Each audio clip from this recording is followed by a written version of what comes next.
topics and opinions expressed on the following show are solely those of the hosts and their guests and not those of W4WN Radio, its employees, or affiliates. We make no recommendations or endorsements for radio show programs, services, or products mentioned on air or on our web.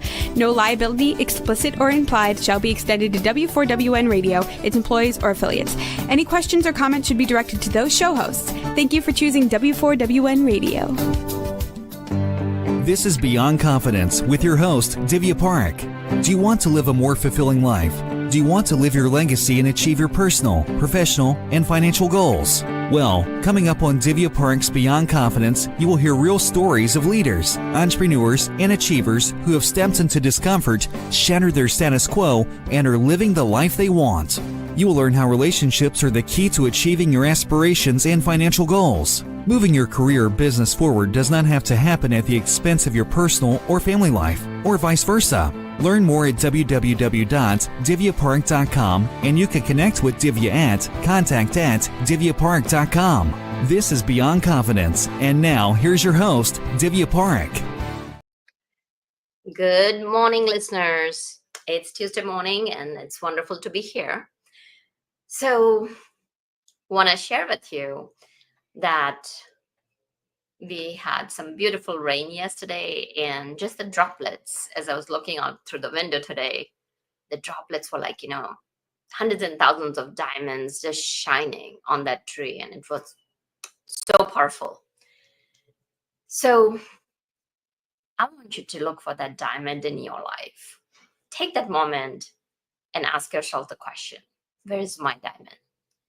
And today we are going to be talking about the power of questions and how you can bring that joy and communication and the inner depth and the meaning in your life. So let's get the conversation started. And here's what I want to tell you is that if you've got our books, I really appreciate you.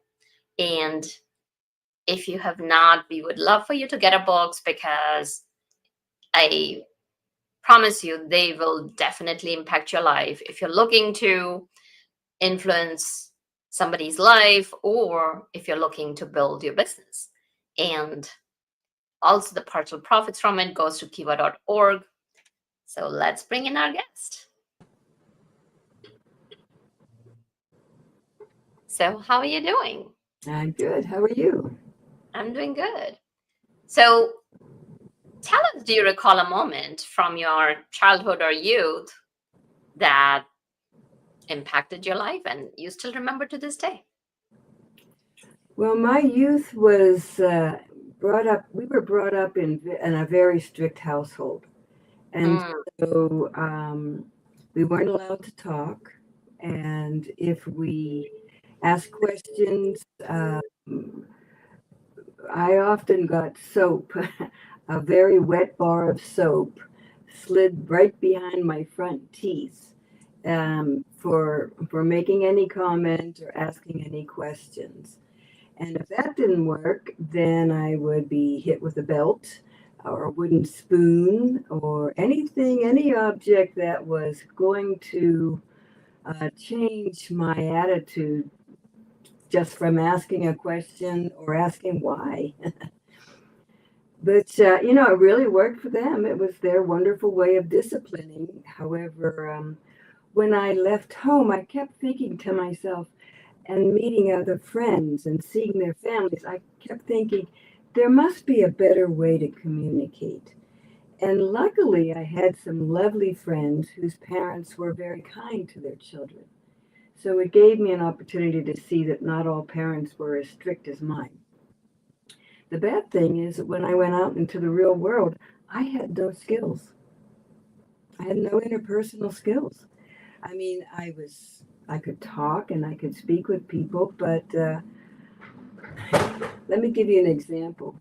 When I was a stewardess, it was one of my ways of getting out of the house, and we were going to the Indianapolis 500, and we were rushing, and we were still using knives and forks that were metal. And as I was running down the aisle trying to finish my service, I knocked a man's tooth out with my hip. My hip hit the fork hit his tooth, and I knocked it out. So as I was going to the back of the plane to pick up more trays, the man held out his hand and he showed me his tooth.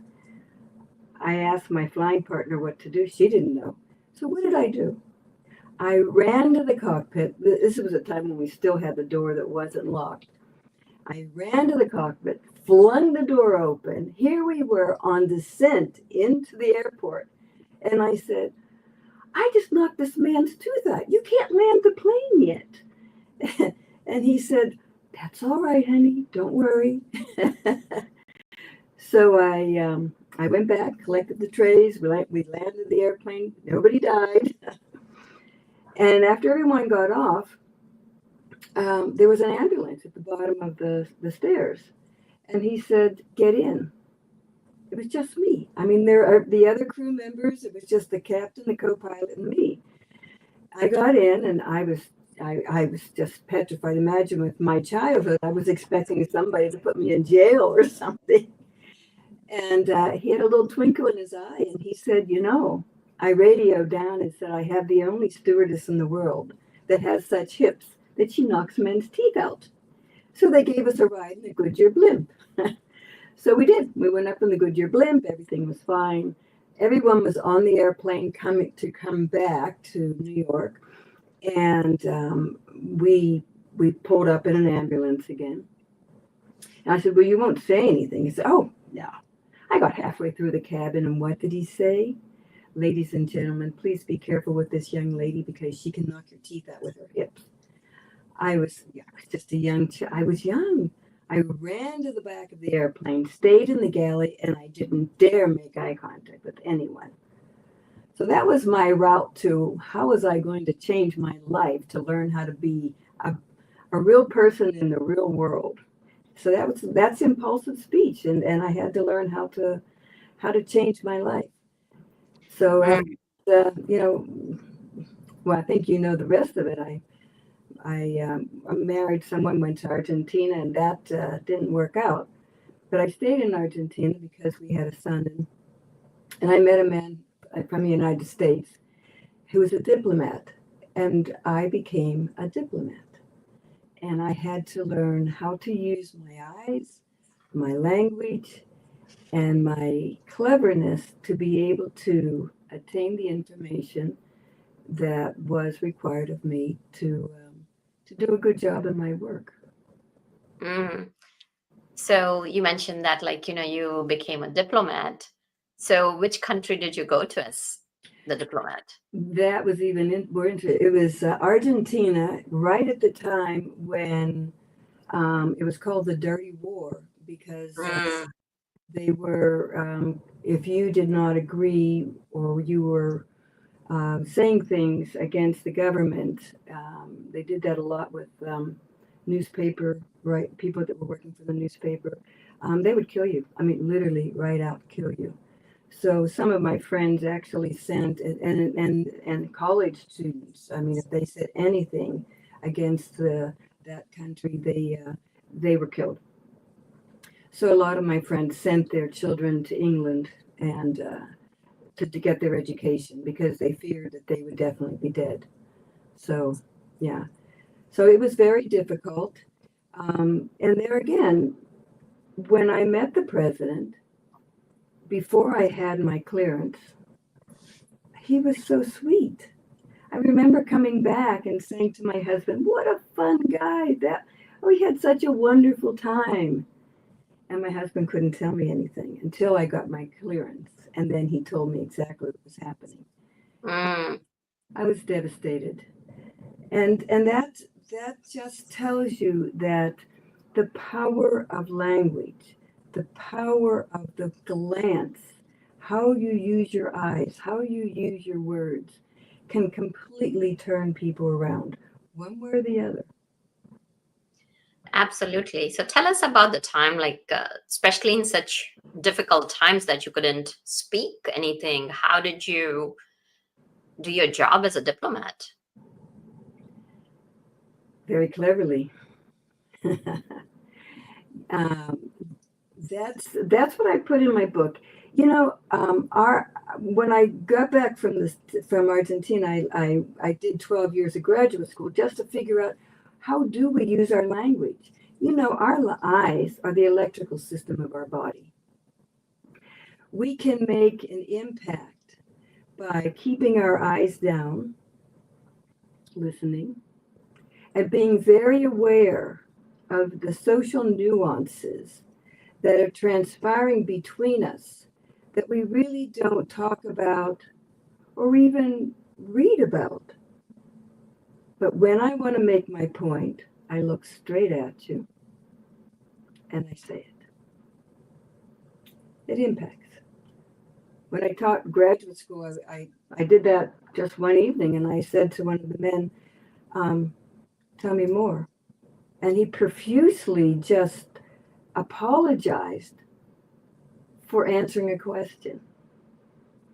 And so I put it out to the whole class, and I said, isn't it interesting how my interest in learning more from this young man caused him to completely break down?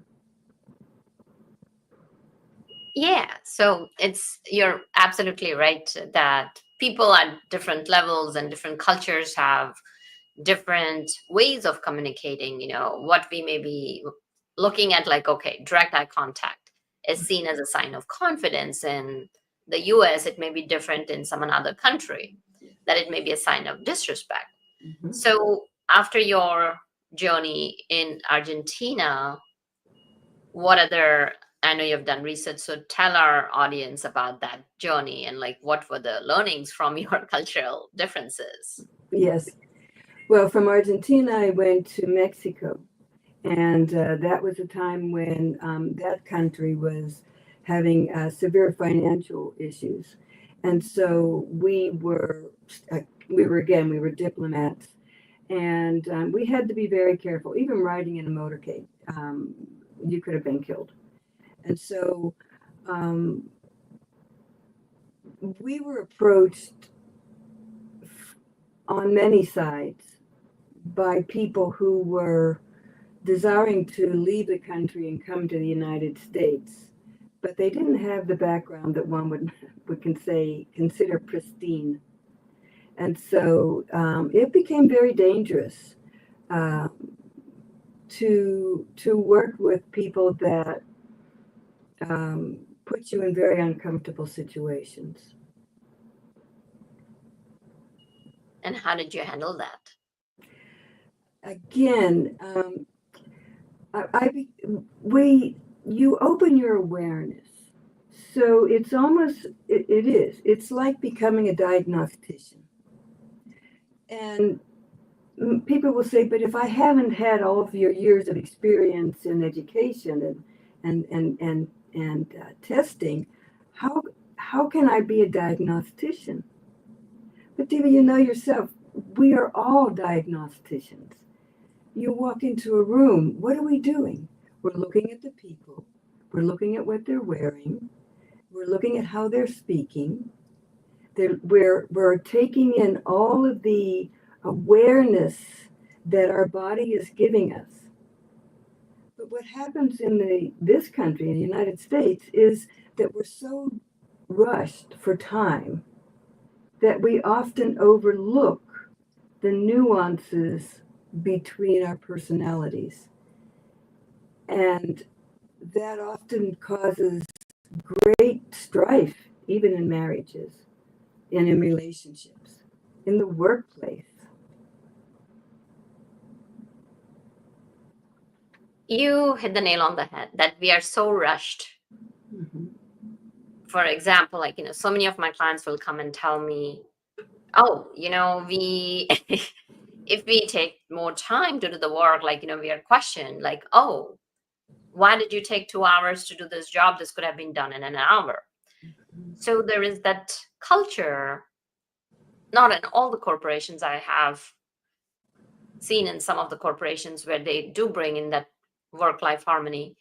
So during these times, and especially like, so many people are working remotely, how can people use their awareness to utilize the unique talents of others? The first, after we open our awareness, I look for some basic differences. One is specialist versus a generalist.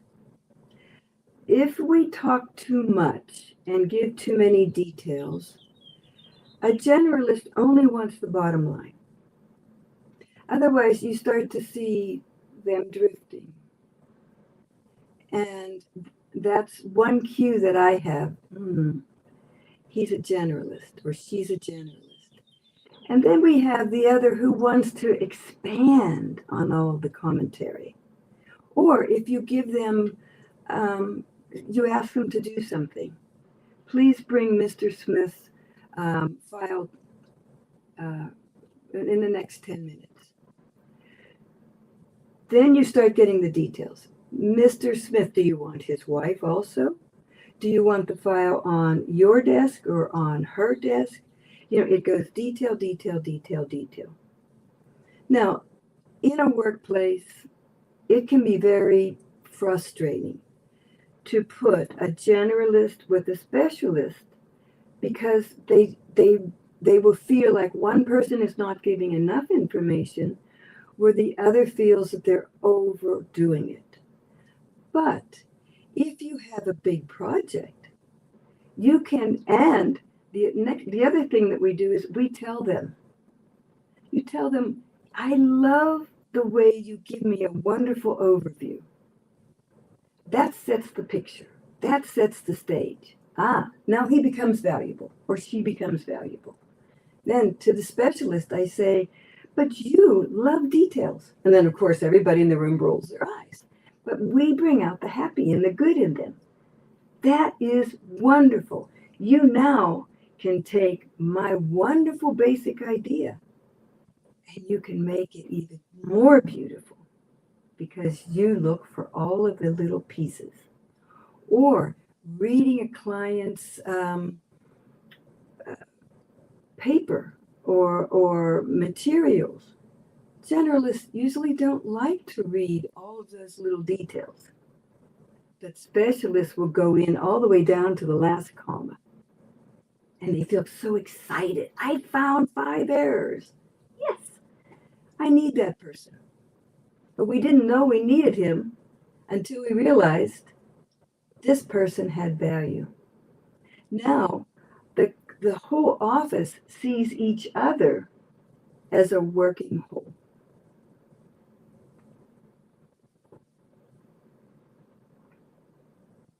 That's a powerful way to kind of understand. So I'm sure that, there are people fall into the mixed category as well when we are talking about the generalist and specialist. So how do you communicate with those people? That's really interesting. When we teach new teachers, we ask them to do a personality profile. Mm-hmm. And we will find out, if they're a generalist, a specialist, and then all the little details. And then a lot of times I'll have these same teachers come back to graduate school to do a master's degree or a doctorate. And we'll test them again. And they're mixed. So the lovely thing about having these unique differences is that when we start to work together, our brain starts to make new neural connections so that we change the way that we speak and the way that we work with the individual with whom we are now engaged with based on their profile. And it's not a written test. It's just what you've learned to pick up throughout the time of working with a generalist, a specialist. Then you become a mixed. Mm-hmm. So, okay, so now you know what type of a person they are. You have gauged that. Mm-hmm. How can you incorporate different strategies to help others become more self-sufficient? Yes, well, that's one of the issues that I'm glad you're bringing up today. Being a college professor,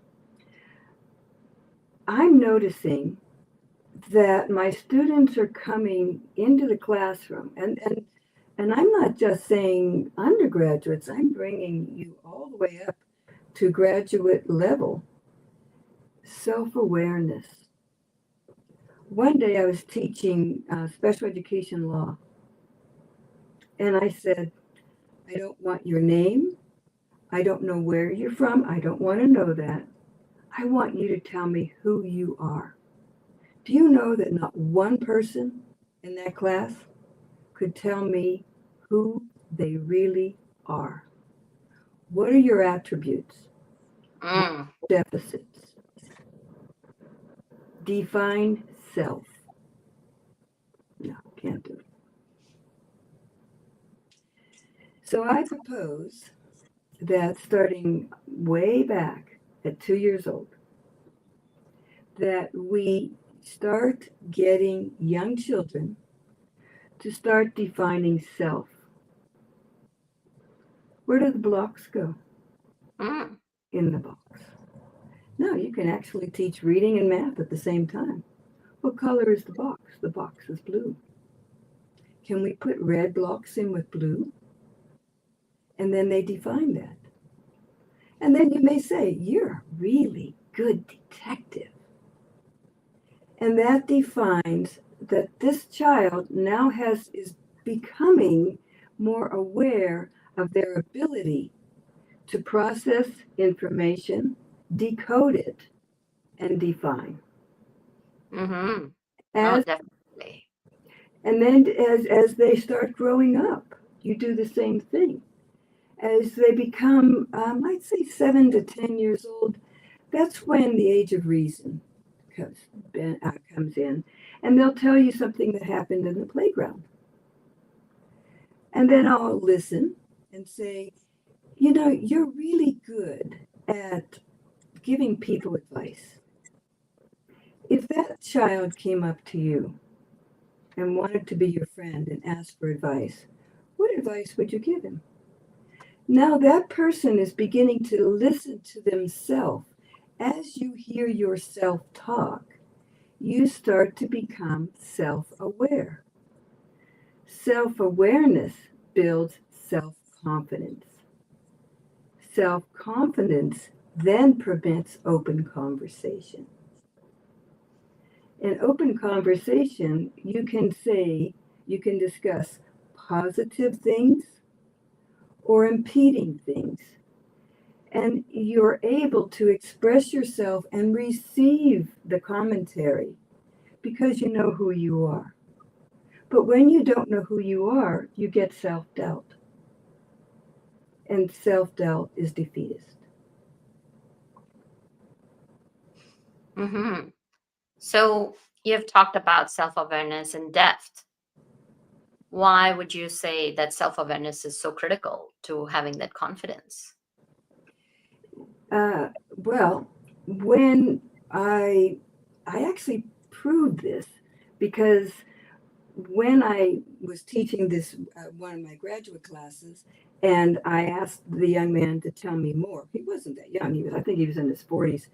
Um, I said, "Tell me more." He immediately felt that I was demeaning him. If you have self-awareness and you know that you have the power within you to define whatever comes at you, you wouldn't feel that way. So then I started working with that class, on self-awareness. 94-142. How do you know that law is going to work with this group of individuals? Tell me more. I use it in my linguistic classes. The first day of class, I said, we're going to be talking about social linguistics. And by the way, where does your nose go when you hug someone? Now, this is the first day of class. And I said, would you please hug each other? Oh, they're ready to faint. I mean, you don't pass that social barrier and touch someone. We do. That is the opening of self-awareness, self-esteem, and self-confidence. Mm. Definitely. And as people are making conversations, right? Like a lot of things are deemed as positive, negative, or impulsive type of communication. So give us a little bit more insight in that, and like how can people blend all three of them so it's a smooth and clear and concise communication. First of all, when it's like you and I today, we are diagnostic. We are becoming diagnosticians. You're looking at what I'm saying, you're listening to it, you're looking at my body language, and you're defining Diane. Who is Diane? I'm doing the same with you. And as we're looking at each other, our awareness is expanding, and we're defining at what point is this relationship comfortable, or if I throw something out there that would make it uncomfortable, how will that person react? So as I'm reading you in our first encounters, I am also thinking about how to make you comfortable. And usually in my first conversation with a new client that will come into my office for private work, they often end up saying, "How do you know me when you've never met me?" Teenagers think I'm a witch. No, it's just you're just aware of them, and Yes, but it's lovely. And if you are overseeing a group of workers, if you are the boss, and you have this talent, it's innate. We all have it. Imagine how comfortable your workplace will be because you're utilizing the time interacting. The other piece is once you define rules, rules, uh, everyone needs to be there when we're defining bottom line. This is what we're going to do. These are the rules. What would happen if we cross that line? You talk about that also. And then what would be the repercussion of crossing that line? Mhm. Talk about that. Everybody knows the bottom line. So then when something happens where an action, a word, breaking confidence is if that happens in the workplace, all you have to do is you look at that person and say, what could you do differently? Or where does that need to be? Instead of that file needs to be on Mrs. Jones's desk at 8 o'clock in the morning. The file isn't there. You go up to that person. You say, where does that file need to be? On Mrs. Jones' desk. So where is it right now? Oh, it's in my hand. Where should you put it? On the desk. Thank you. That's it. That's it. You don't demean the person. You don't do it with an angry face. You smile and say thanks. Yeah. And they're respected for that. Hmm. And it's about embracing the differences, and we all are different regardless, and of course the culture and different countries, and even kids from the same family, people look at the experiences differently with a different lens of the world. That's what makes our lives rich. That's what makes our humanity rich. And celebrating those differences can make a huge, huge impact on how we communicate and receive each other. Yes. So, as we kind of continue our communication piece, are there any last thoughts you want to share with our audience? Yes. Open communication. When I left the United States, my communication obviously was very close. And so I got off the airplane and people were hugging me. And people were telling me to my face things that they liked about me and things that they didn't like about me. And at first I felt very uncomfortable. But then I thought, they love me. They care for me. They're telling me what will make me more adaptable and not be the ugly American in their country. And so rather than take offense, I learned that I also can be open in my communication. When we are open in our communications, we are now able to accept the negative and the positive and become one whole, cohesive whole, because we're doing it together. Absolutely. So where can people learn about deeper communication? Where can they get your book? How can they connect with you? Yes, my webpage is Dr. Diane Olvera, one word, but it's DIANNE, and then Olvera, OLVERA.com. That's our webpage. And my book is The Power of Connection, and it's understanding individual differences to uplift and empower. Yeah, no, very powerful. And I'm sure your book will bring a lot of value to people. And so, yeah, definitely check out Dr. Diane at drdianeolvera.com. And thank you for joining us. Well, thank you so much. It was a wonderful conversation with you. Very kind and patient. I appreciate that.